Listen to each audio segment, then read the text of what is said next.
Yeah, well, you know, that's like just your opinion, man. Well, hello, and welcome to the Audio Opinion Show. My name is Brian Maddox, and along with Andy Broughton, I am hosting the Audio Opinion Show, where audio folks get together and talk about our opinions about audio things. That's it. That's the whole show. That's it. If you're looking for a point, that's it. There's no other point. I'm joined by some new faces that I don't know well, so we'll see whether or not their opinions are complete crap. Because most of the people that are here, their opinions are complete crap. So we'll see how that works out. We have several nationalities involved. Most of us, I think, are live sound reinforcement folks, live show folks. So there'll be a lot of that kind of perspective. If you are listening to this show and are like, those guys are idiots, and I could do a way better job than that, feel free to post me an email at the address that I'll put in the notes maybe this time for the first time ever, because I always forget to do that. And I'll tell you how to join us, because really almost anybody can get in, because look. Anybody who doesn't have a job. Right. Anybody who's like not doing anything at this particular moment in time can join. So, all right. So we're going to get it all started. And the way that we do that is we take a poll to figure out what our topic is. So nobody here knew what the topic was going to be. But the first poll that we take is to make sure that we all know how the poll system works, because sometimes there's new folks. So we're going to launch our first poll. And our poll says, for those who can't see it, this is the test poll. And the question is it spelled poll, P-O-L-L, or is it spelled P-O-L-E, poll?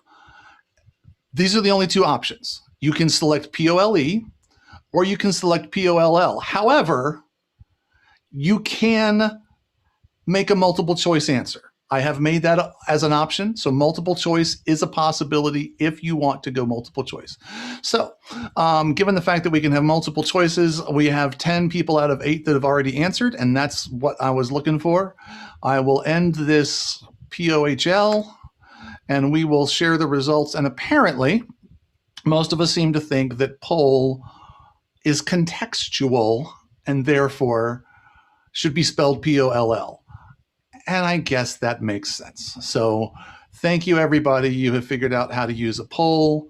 Those of you who selected both choices, I think, did very well to pick those choices. Michael, you have your hand raised. Does that mean we're polarized? Oh, you're going to fit in nicely. The question is, which way do you spell it when you say poll the audience? No, see, the question is, polling the audience can be quite painful. Well, that's true. Okay. I get where you went there. Okay. Yeah. So I'm going to stop that one, and we'll actually get to our actual question of the day, which is, what are we going to talk about today? I'm going to go ahead and launch this poll. So there are 4 options.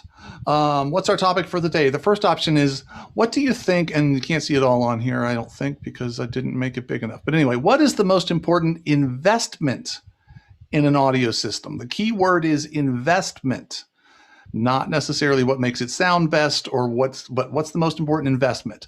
The second possible option is, do we think that different amplifier designs sound different, and why? And by that, I mean class D, class A plus B, class, I don't know, 12. I don't know anything about amplifiers, but do we think they sound different, and why? C, this is a carry on of the thing that we talked about last week, which is about immersive audio. We kind of figured out that immersive audio is too many topics.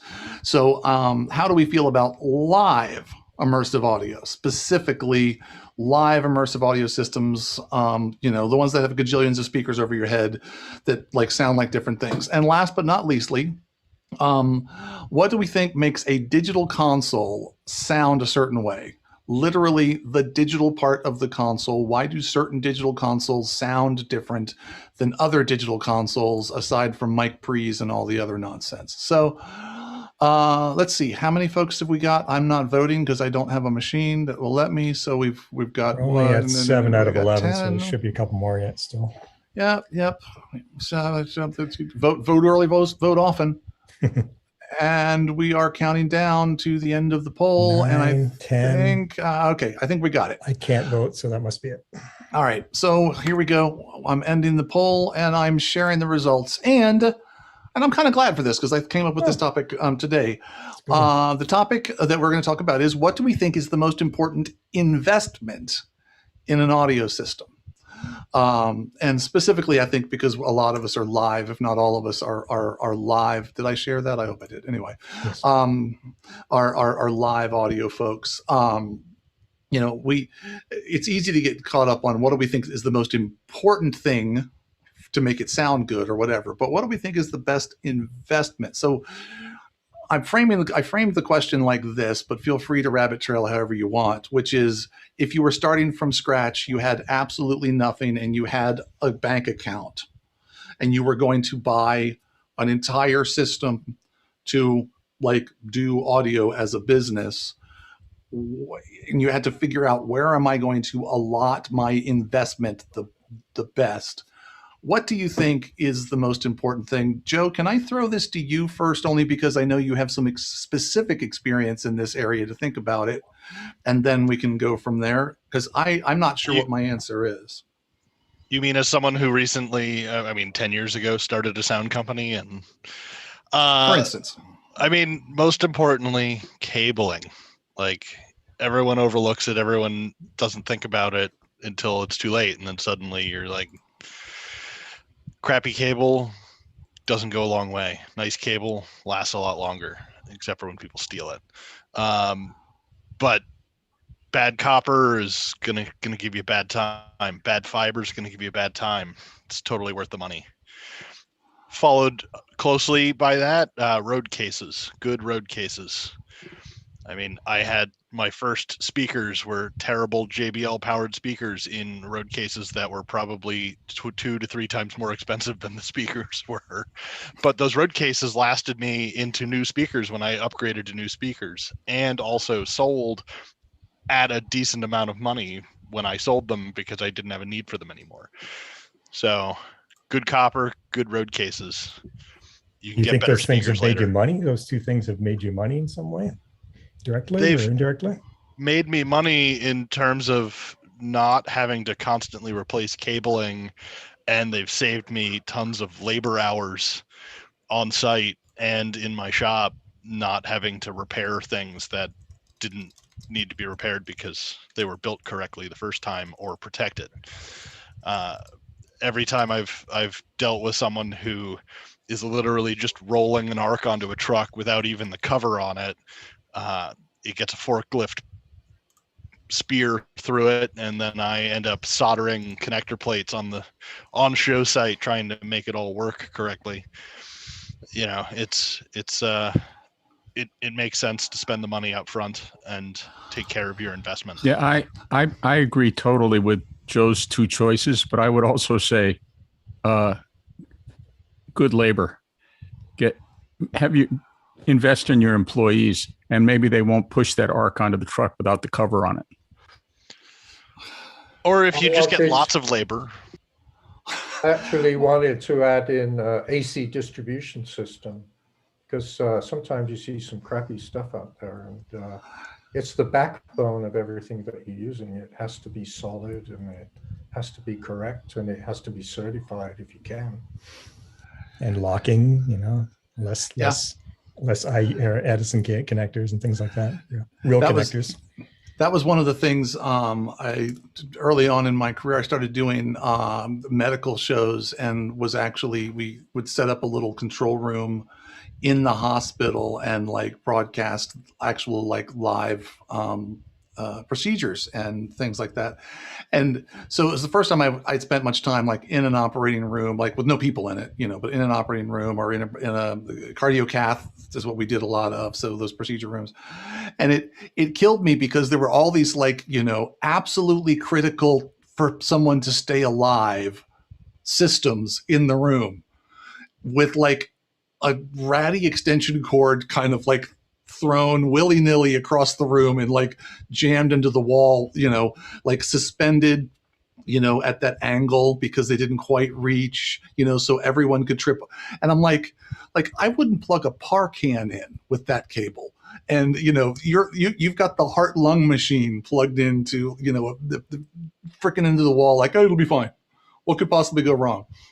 But yeah, I mean, good solid locking power cables, that hopefully match other people's, so that you can cross rent, which is a whole nother big bailiwick. Is geeky but true. Anybody else have an opinion? I want to say I agree with Foley. I think that my biggest complaint about working on any show is not having the right or enough of each size cable. More often than not, you run out of the 2 foot, 4 foot, 25 foot, and end up doing patch cables with 100 footers at the end. Around Super Bowl 25 or 26, I invested in 100 2-footers, 110 footers, 115 footers, 125 footers in different colors for patching. And it was a pleasure because you always had the right cable to plug everything. I'm the one who knows it was a pleasure because I was the patch guy on that show. Exactly. But when you first put that question up, I thought people. 99, you can take a cruddy sound system, and if you have really talented people, you can make it sound pretty good. And not only that, but you can be efficient in putting it all together. If you have to explain everything to everybody on your crew how to do it, you're never going to get it done. So not only good people, but people that you, I guess, have worked with before, so they know your routine, and people that know how to do it. If your crew all has mostly people that could do your job, you're home free. You're in hog heaven. And if they're good at it, the customer will never see how crappy the cable is or how crappy something else is. But by the time they're there, it's all working. You can't sell them on how nice that cable looks because they're not going to see it. Yeah. And if money is no object, which is the way you put the question, Brian, then I would just hire one of you to be the system engineer while I sit back and drink my Mai Tais. Right. I will say to be clear, I didn't mean it as money is no object, but basically, y'all are answering the question, and this may end up being like the world's most boring audio opinion show because I was hoping that somebody would be like, oh, the freaking, DMB rig, it's got to be a DMB or something, I am different here, and however, I don't have Mr. Foley's experience yet. I've been a director of operations, all that kind of stuff. So I've got experience running a company and keeping all of that together. I am just now, matter of fact, this year, gaining the experience of building a company from the ground up because that's exactly what me and my partners are doing.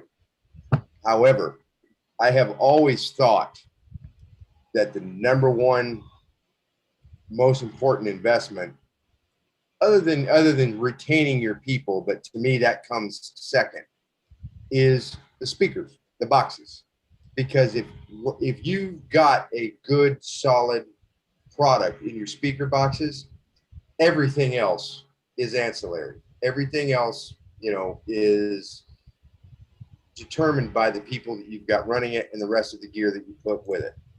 Okay, so that's where I've always thought, and I'm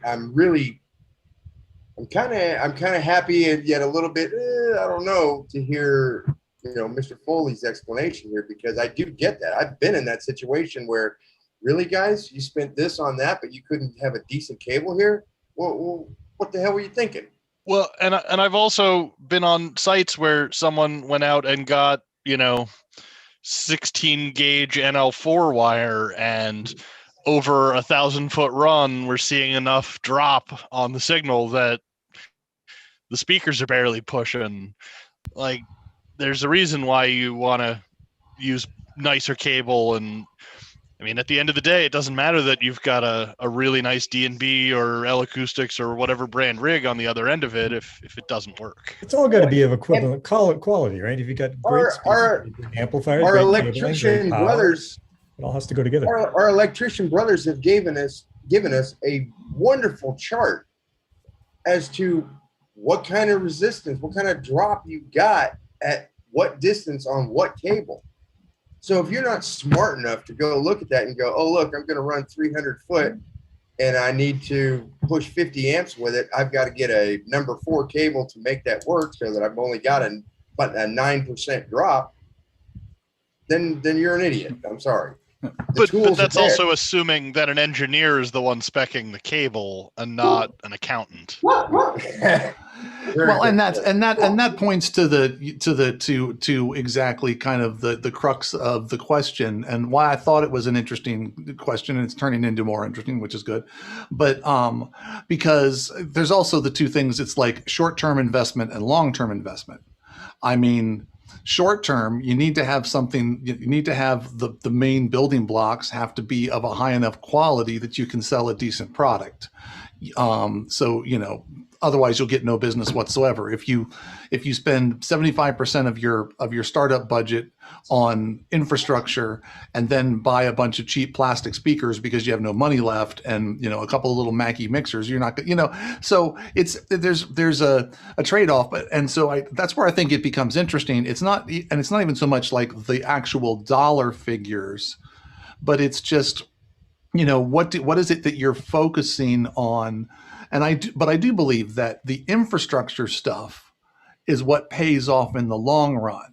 I mean, I work with a lot of sound companies that have been around for 30 years now, and they have mic cables and speaker cables and power cables that are 30 years old because somebody was smart enough to spend the time and energy and money on, and they've got all of those cables too that are 2 years old, but they've got stuff that's 30 years old, that's still in inventory, that still works fine, that has paid for itself. But probably 30 years ago when they went to the accountant and was like, we need to spend, $9 per XLR cable, and we need to spend, I remember the sound company that Rittenhouse and I cut our teeth on used these crazy expensive Hubble power cables, power connectors that cost a gajillion dollars, and unfortunately the rest of the industry didn't adopt them, so they eventually kind of went away. But it was a rock solid multi-phase twist lock connector that you could run a tank over. And, the folks that were buying the stuff at the beginning were actual like on-site audio people who knew that was actually worth spending money on. Well, what I'm curious about is what people think would be something that would make you happy and also make the accountant happy. It's like, what's the most profitable thing that you could rent out? Either, is it wireless stuff? Is it comm? Is it Bedford speakers? Carts. What's that? AV carts. AV carts. Yeah, nothing pays better than AV carts. You mean those? Yeah, I don't even know what you mean. A absolutely. Easels. Plastic carts that the guys in the brown suits in the hotel wheel the equipment that's not into the make room. any of us happy. I'm saying what would make or us flip happy charts. as well as accountants. Or flip charts. On the other hand, a lot of rental companies buy the most inexpensive or moderately priced wireless and microphones to try to save a little money. But I think the companies that buy the really, really expensive high-end stuff like Axion Digital, Shure, wireless microphones, even though they're real expensive, the quality of the show is a terrific result. If you're out there with a CEO on doing the presentation and he's got an Axion Digital remote frequency controllable microphone, you're pretty safe. You're going to make that show work. And you could charge more for it. Well, and especially when you're starting out as a company and you're trying to gain clients and keep clients, it's like 99% of the show being great, except for that one time when the one super important person went up to talk and you had a 2-second RF dropout, all of a sudden that client that was going to book 50 shows a year for you just went, they don't know what they're doing. Their crap is crap. And Been there, done that. yeah, I mean, we've all been there. It's and we've all been there with, at least those of us with, a little bit older hair, have been, or no hair, have, even with good gear, have seen, the shit happens thing. Like sometimes there's a dropout that, like, no matter what. I had infamously wonderful Sennheiser rig a gajillion years ago, the ones that took the 3 AAA batteries, if you remember the old, don't remember the model number, and put brand new batteries in. CEO grabbed the handheld. 10 minutes into his remarks, the mic goes dead. And long story short, one of the batteries was bad out of the pack. I mean, I had a pack of 4. I put 3 of them in the microphone, and one of them was bad out of those 4, out of the pack, not visibly, but because of the amount of chaos that this caused and problems, I tested them, and two batteries great, one battery dead as a doornail right out of the, like, whose fault is that? Ironically, Brian, that's why I prefer rechargeables, because I know I've already used them, and I know that they're good. Yeah, we never saw the line out of the package. I have no idea if it's good or not. Yeah, and oddly, we never followed this procedure in the corporate world, but on Broadway, they tested every battery before they put it in a mic. Right. Well, and that was a lesson to me. Now that I will say, I don't know. In hindsight, it was a long time ago. It worked for a bit, so I'm not even positive that even testing it would have actually shown its fail. I don't know. It might have. It might have shown that it was lower voltage or something. But the kind of it was a huge, like, ended up being like a huge deal, and the account guy for that client, like, had to do all kinds of, like, had to refund the whole show, and it turned into this huge, like, thing, all for one stupid little bad battery. And so, yeah, all those little things can really end up costing you huge amounts of money. So you're saying the most important thing to buy for your new show is batteries?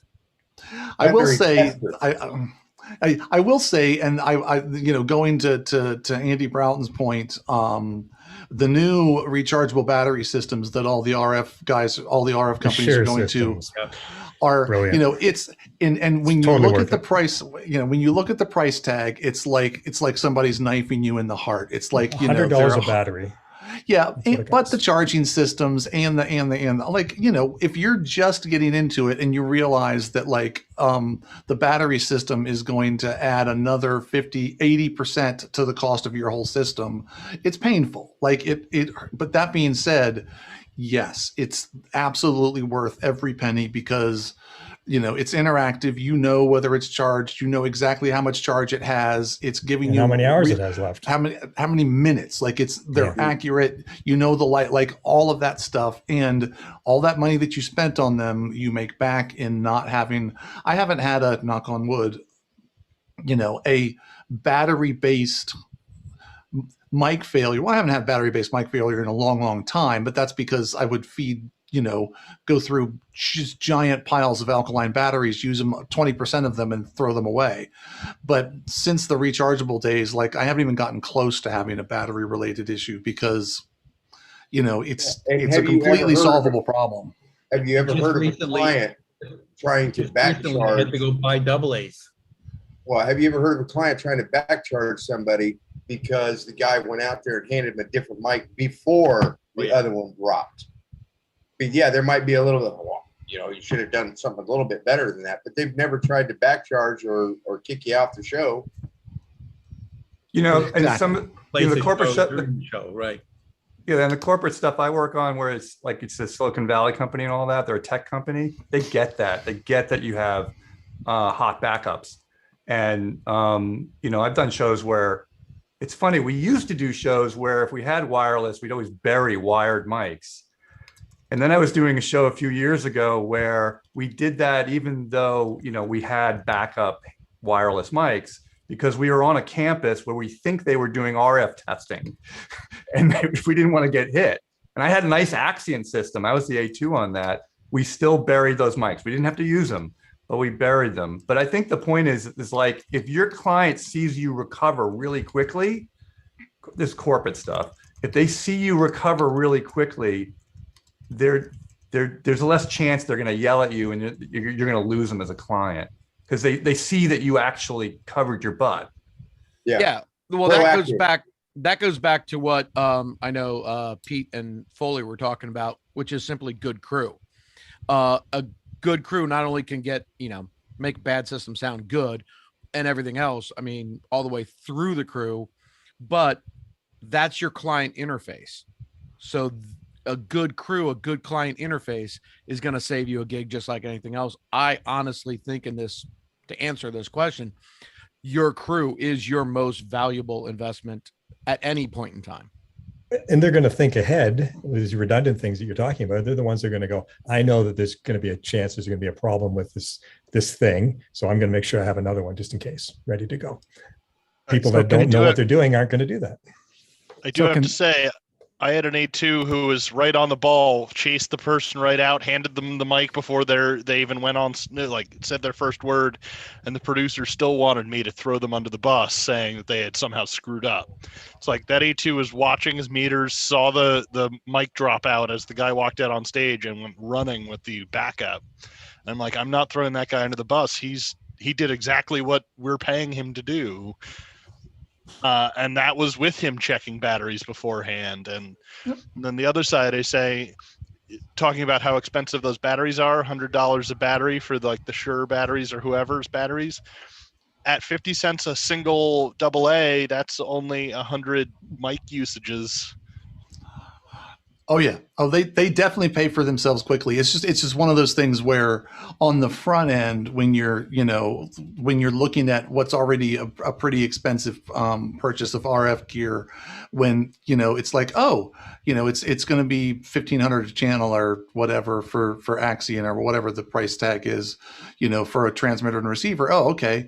And then you get an actual dealer quote, and they include the charger and the batteries and and all of a sudden the price went up to $2,500 a channel, and you're like, holy. But I agree with you 1,000%. Like, it absolutely will pay off. It's an investment. It's an investment.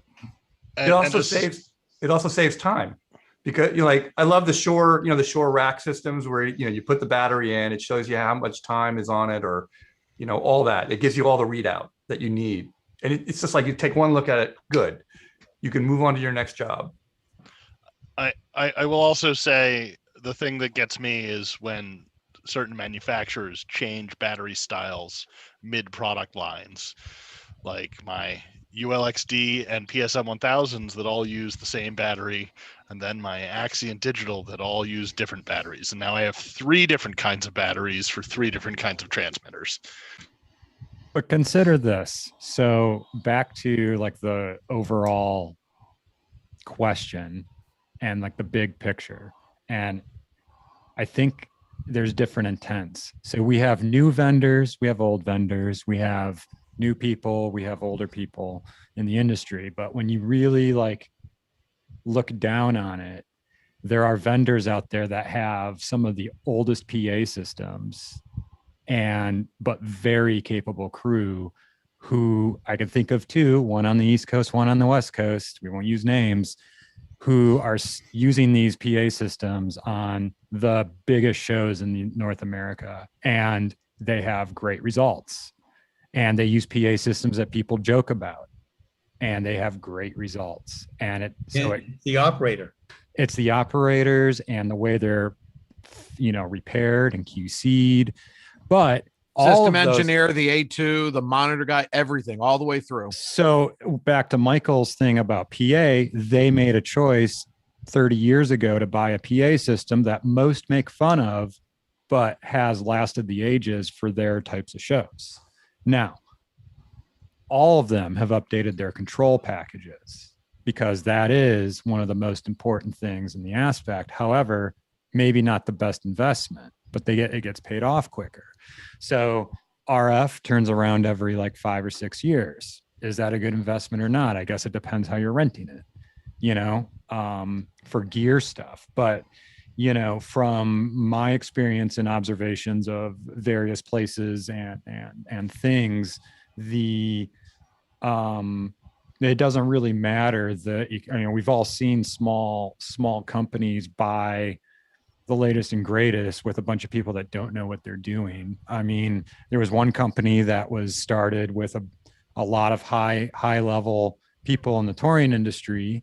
They bought all the latest and greatest. They bought whatever anyone wanted. Money's no object. And that company only lasted a few years. And it didn't come down to the quality of gear they had. It came down to the expertise of but,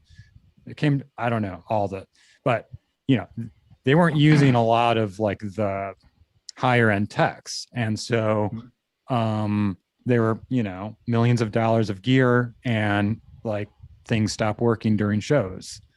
And so now if there was good leadership in place and a good design in place, you can maybe navigate some of that. But, you know, the other place that I've seen places tread money is back to Pete's, the other Pete's thing about. I think we knew which one you meant. not having enough equipment on site. That is just, you will burn through cash if the order's not right going out the door. And so having somebody do the pre-show engineering, regardless of if there's money in it or not, to do pre-show engineering will always save the vendor money in last minute shipments. You know, now we all know that sometimes scope on site change, and then that, you know, Joe, we know about that, you know, and we have to ship things in. But, you know, so it does kind of point back to, in general, the people. Because if you have a department, a head of the department, and they make a good choice on a piece of gear to buy, that might last through the ages. It's hard to know that, you know, I mean, you know, that will be good ROI for the company for 20 or 30 years. You know, I do think, and it's funny, because it's one of the things I love about doing this show is that I think of these questions, and I often have an idea in my head, and then it sort of changes as everybody talks, because I go, yeah, no, you're right. And yeah, it's, you know, investing in people is hard, and it's expensive. I mean, labor is expensive, and people are expensive, and really good people are really expensive. And long-term relationships with people are expensive. And these things can be very tempting to cut the corners on those things. I was having a conversation with someone else very recently about, you know, how expensive it is to not take good care of the people that are working with and for you. Because, you know, you spend the first 6 months you work with somebody where they may be very capable, but they don't know your gear. They don't know your clients. They don't know your, you know, so that's a huge investment. And 6 months to a year, you invest in them and to get them caught up. And then you get maybe a year or two where they're great, but you're just burning through them. Like you're working them 100 hours a week. You're not taking good care of them. You know, it doesn't matter how much money you're paying them. You're not taking good care of them. And that's what it ultimately always comes back to. You don't take good care of them. You get them burned out, and, you know, you get another 6 months out of them. You get another 6 months to a year out of them where they kind of suck because they're burned out and they hate you. And then you kick them out the door because, you know, or they quit. And then you lather, rinse, repeat this over. So out of like 4 years of their employment, the first year they were getting up to speed. So they were a couple years of good. And then the last year they were burnt out. So and so you end up with like 2 good years worth of person. If you had just spent a little bit more time and energy, take a little bit better care of them, make sure that you're not working them to death, make sure you're, you know, treating them well, like, and you can retain them in your organization over the long haul. The amount of money you save in that investment is, you know, it's hard to put a dollar figure on it, but I think it's a huge factor in the success and failure of a lot of companies. Joe? Brian, there are fewer than 100 hours in a week. I always throw out the 100 hours a week thing because the company that I started with, we kept timesheets, and there was a year and a half early in my career where I knew I was being overworked, but I went back for a year and a half in my timesheets and realized for 18 months straight, I had averaged over 100 hours a week. And needless to say, I might have been a little burned out by the time I got through that. Like that's a perfect example of what not to do to someone. Like it's not, and I was young and stupid, and I did it because they asked me to do it. Nobody like put a gun to my head. But in hindsight, it's like, well, that was dumb. Every so often, yeah, we have to put in the long hours, but it shouldn't be week after week after week after week after week. Well, that's where the human side of the employer comes in. And if there's empathy shared and then reasonability shared from the employee side, then things like that can happen and it'll be fine, but people are a business's biggest risk and arguably their biggest expense too. Gear is one loan of however many millions, and then, you have to pay it off. But a human is a hard cost for forever, basically. Yeah, and you're right. It's an ongoing thing, and it's really hard to quantify too. And I understand that, and that's where I think it's easy for a lot of folks to try to shave a little here and there or whatever, because it's a lot harder to quantify versus this PA is going to cost me such and such amount of money, and I know I can get such and such amount per day for it, and I know that I can rent it out such and such many days per. The depreciation is going to be like, you can kind of sit down with a calculator and work that out and make a pretty good guess of whether you can make money off of gear. People, it's a much more elusive thing. Yeah, but if we change the conversation of people and think of it more temporarily, like crewing a show, I mean, I put as much thought into crewing a large show of, say, 8 or 10 sound guys in a single department in a single venue as I do the audio design for it. Because, when you get to a level, you want some overlap, and you need personalities that can handle overlap and handle each other, and and consider the travel situation. Like, is it a world show where you're spending a lot of hours at the airport in a bus or on a plane together, or days off? Like, you might pick someone that can travel the world intelligently versus not, and that guy might not be the same person that you hire in the States for the same job. And for me, it's, there's a lot of levels to it that are outside of employment at a place, but more like, temporary to that specific job. I think you hit on a key point though, and that is how many people in those positions are actually trained for that, trained in how to lead people, trained in how to observe them. I mean, you brought up a point that I haven't heard somebody mention really since my time in the Marine Corps decades ago, and that is learning each individual as an individual. Are they a good world traveler? Are they, those are things that most people, even in management roles, don't think about. They might remember, yeah, that guy was kind of a pain in the butt to deal with the last time we went out, but that's as far as that goes. And I think, especially for your regional size companies that are primarily single owner, have come up with that, for 30 years, have never really worked for anybody else, have no experience managing for somebody else, have never been taught how to manage. That's all those things are very, very difficult. Last musical tour I was on, which was about 3 years ago, the first week we began our initial load-ins for rehearsal.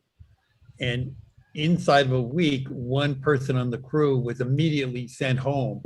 And the reason was he had a negative attitude. He would wake up in the morning and come in and he would say, "Oh, I'm really tired. I didn't get much sleep." I mean, just that, hardly more than that. We weren't even on short hours yet. And they said, we got to have people that wake up and are really happy and smiling every day. You know, everybody's got to be in a good mood all the time. Or at least willing to fake let 'em it. go. I mean, you know, Well- at least be willing to fake it. Well, aren't we faking it all the time? Every day I fake.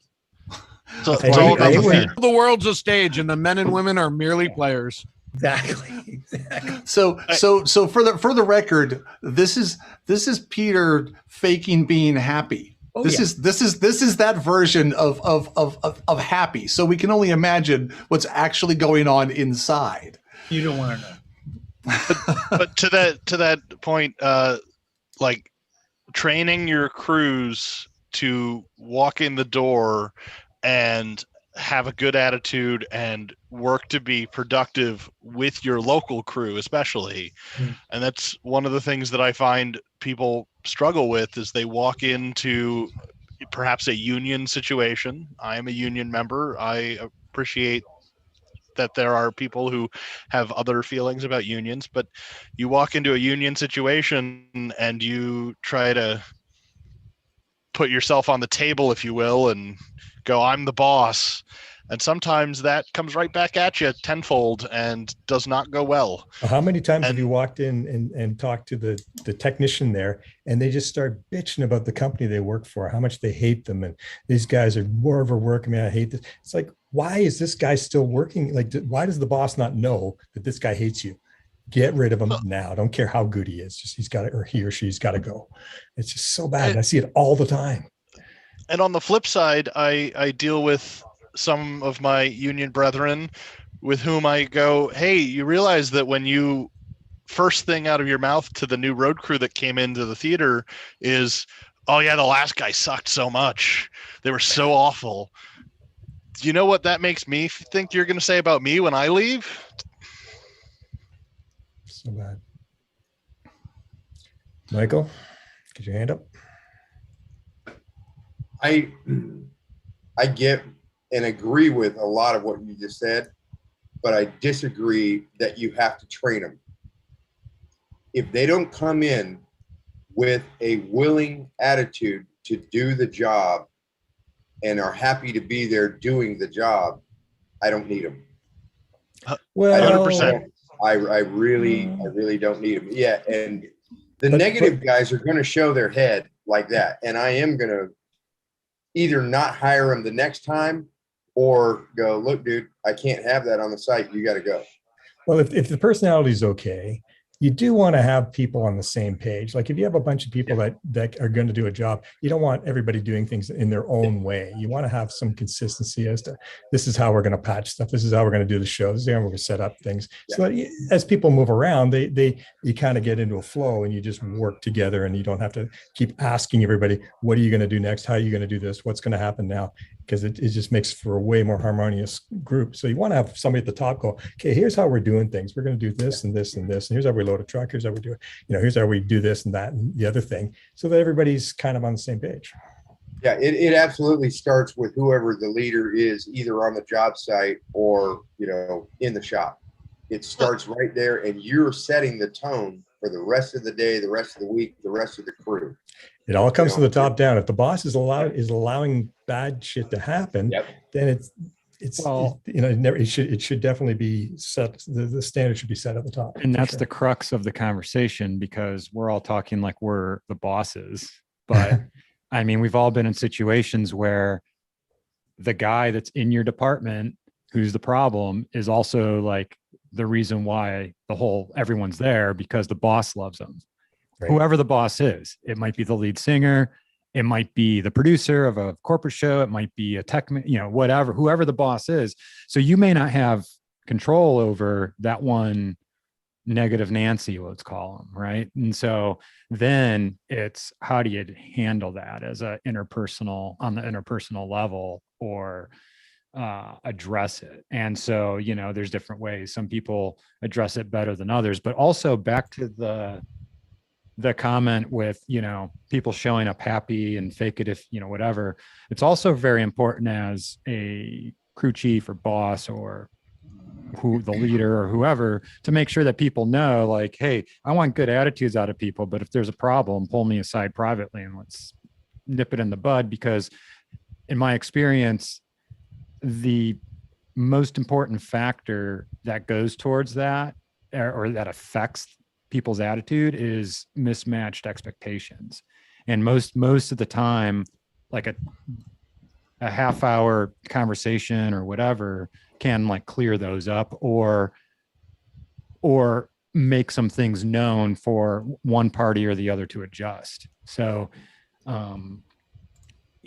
yeah, show up happy, but be willing to have that hard conversation with somebody, Well, and also, like, you can be a pleasant human being, but also be the person in charge. Like, I want things done my way most of the time, but I can either handle it by being a jerk, or I can handle it by expressing what I want and how I want it, and please go do it this way. And I watch too many people come in and be a jerk and then wonder why everyone hates them and why the stuff isn't getting done. Mm-hmm. I don't think we've heard from Arthur yet, have we? Have you had an opinion on this, Arthur? In my opinion, I do a lot of training over the years, but I think investing in individuals and giving them some really good practical knowledge that they can take with them is really valuable. But, one factor that you have to really consider is if there is any work that a typical person does has any influence on the safety of the system, whether it's for your crew or for the talent on the stage or the audience. I think training is absolutely paramount to have, the correct training and also to make sure they're qualified to do the job that they're doing. So, we know darn well that, electricians, they have to have certification.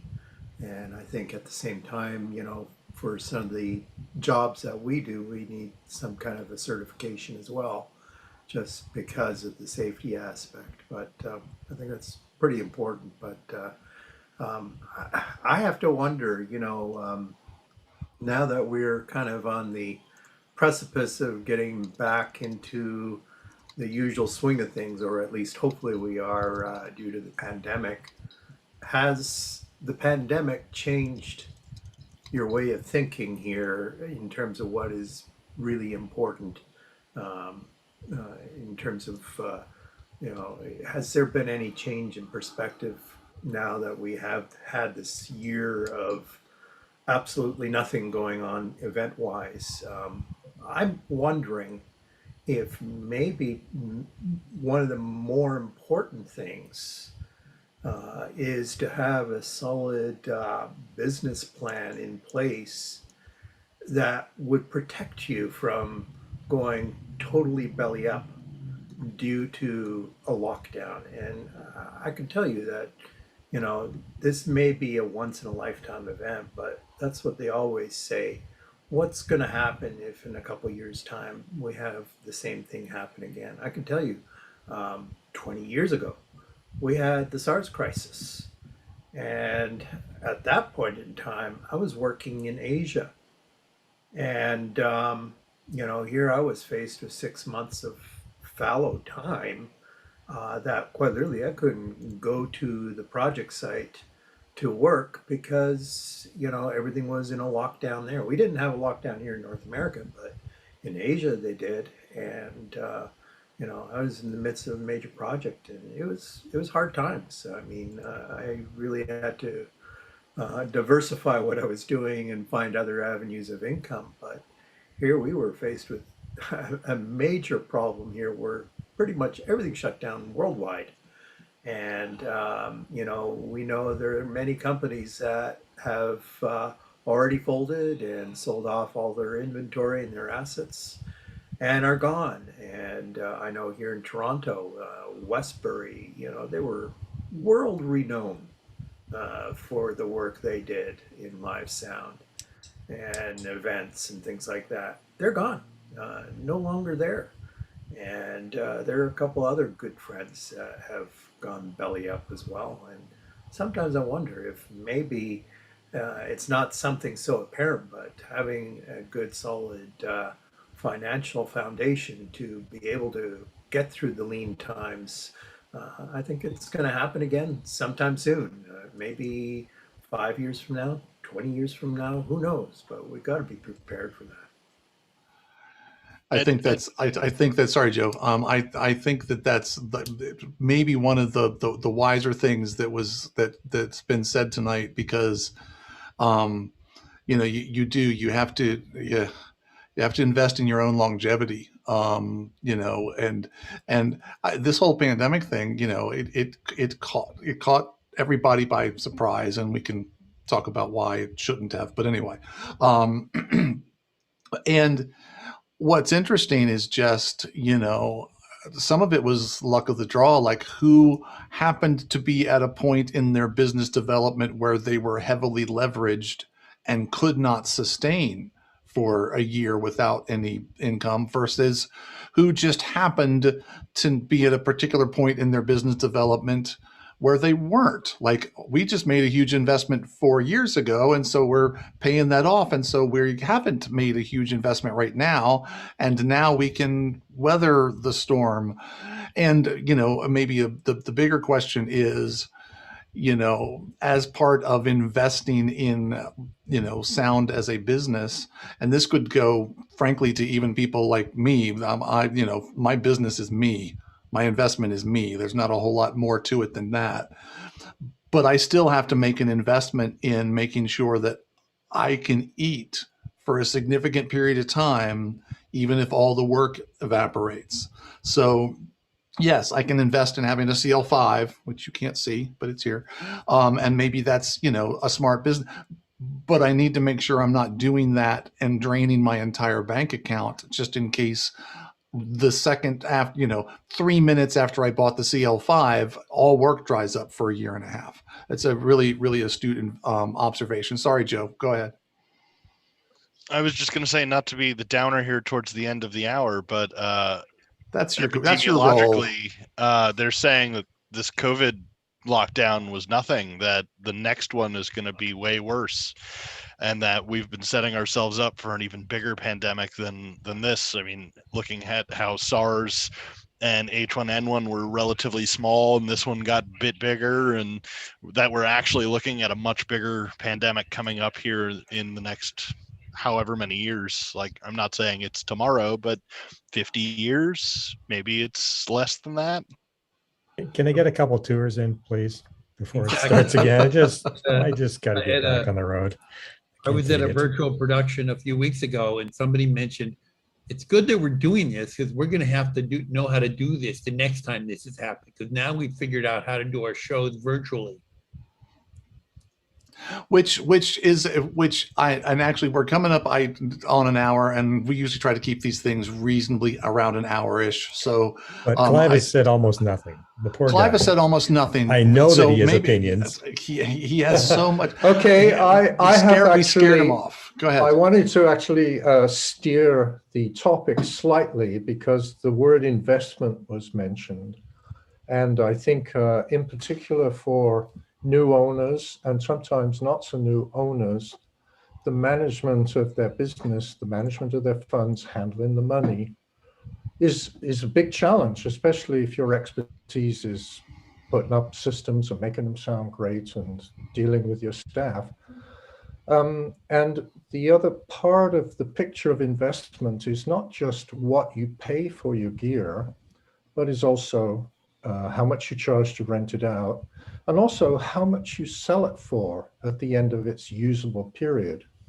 And I'll give you an example of this that's not our industry, but think about renting a car. I mean, car rentals are not usually very expensive, $50, $80, depends what you want to rent for a day. You walk out of there with a $40,000 or $30,000 vehicle. So how do they get their money back? And of course, what they're calculating is not what they, how much it costs them in terms of capital cost. What it is how long do they use it for, and how much can they sell it for?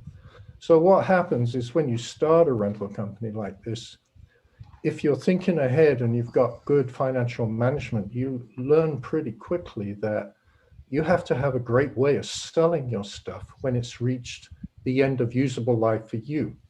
Now, you know, we all know that when you deal with fussy clients, whether corporate or touring or whatever they are, you can't ship out old gear. You've got to be current, and your competitors are current, so you got to be current. That means you got to change gear. You know, a desk might be good for 5 years. It still runs. It works perfectly. But after 5 years, someone wants a newer, greater, shinier new desk. Same with speaker systems. Same with, you know, all the front end of your system. So what I always advise people who are getting into it, you know, from scratch, is you've really got to think in terms of not only how you buy stuff, but also how are you able to sell it? And do you have a market to sell it to? Who are you going to sell it to? And how much are you going to actually get for it? Because you can't afford to give it away. It's the difference between what you pay and what you get back when you sell is your investment, and you have to make your return on that. So I know that the guys have been around 30 years have figured this out, and there's very famous stories of people selling, I don't know, trucks full of JBL boxes to some companies in Latin America or in Indonesia or somewhere. But it's a critical part. The whole money management thing is totally critical to every business, of course, but especially to an audio company, because it's really a lot of money to get in, and it's very hard to pay for everything unless you're very slick at managing money. Do you think having a good accountant-minded person involved is one of your best investments? I think the best investment. What if you don't know how to do that? Having a good accountant to set your systems up. Also having a good accounting package, not, you know, QuickBooks only goes so far. You need a real accounting package, and you need to understand how it works. And then, yeah, as you say, you need a person in the company who is completely familiar with the accounting system and the ins and outs of it. And watching your gear rent and not rent and say, okay, this is not moving, let's sell this off and get something else. I think that's a really key point, because I mean, I know people who are still sitting on PM5Ds who can't move them, and now they're not worth anything. Yeah, it's like knowing when that curve is. I've got a few stories very similarly of, you know, sound companies that I've worked with, and I, you know, it's like when I first started working in their shop and I see the piece of gear in the back of the shop that's on the tail end of usability, and I'm thinking, you need to unload that right now, because it's Monday and on Friday, no one's going to want it. So you need to, now is the time. And they, you know, twiddle their thumbs, and I come back 6 months and it's still there. And I come back 6 months later and it's still there. And I come back 3 years later and it went in the dumpster because you missed the curve. I am going to cut us at there. It's very interesting to me, though, that, you know, I originally thought about the question as, you know, what are you going to buy? And ultimately, with all of these different conversations, we've pretty much come back to, it's much more about investing in the individuals that you hire, the individuals that you work with. Even Clive's last comment about the financial aspect, if that's not your gifting, then you need to invest in someone who it is their gifting to partner up with, or you're going to lose your shirt. You know, and frankly, I would put myself in that category. It's part of the reason why I never bought gear. Part of the reason why I never started that kind of a company is because I know that without partnering with someone else, I would lose my shirt. So it's interesting that I feel like we've come around to essentially saying probably the most important thing, the most valuable thing, the thing that we should invest the most in, be it money or time or attention or training or whatever, is the people that we work with and the people that we work for and the people that work for us. And I think that's a really excellent observation, and not at all where I would have thought we would have gotten to. So excellent conversation. I thank everybody that's that was a part of it. Thanks to our newer folks for joining in and putting up with us. If you joined us on YouTube, thanks so much for joining us on YouTube. If you watch this later, thanks a bunch for that. Feel free to send me a note if you want to be a part of the show in the future. I'm wondering if my good friend Mr. Broughton is ready to roll that fabulous bean footage. He is ready to roll that fabulous bean footage. So with that, we're going to go ahead and say goodbye. Thank you very much. Andy, roll that fabulous bean footage.